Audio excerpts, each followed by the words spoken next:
আসসালামু আলাইকুম রহমতুল্লাহি ওয়া বারাকাতুহু। আমি এই মুহূর্তে আছি গোপালগঞ্জ মন্দারতলা ব্রিজের একটু আগে, এখনও ব্রিজে উঠতে পারিনি। এখানে বসে আছি, অর্ধেক রাস্তার আপডেট আপনাদের মাঝে তুলে ধরতেছি।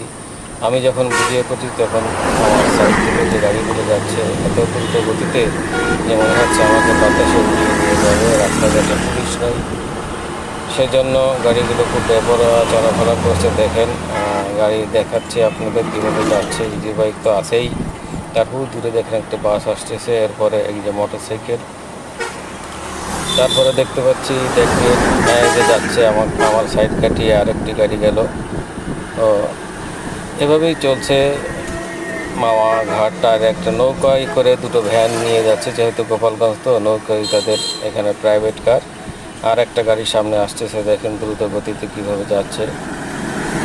সবাইকে ধন্যবাদ। Mohammad Yasin, Y TV.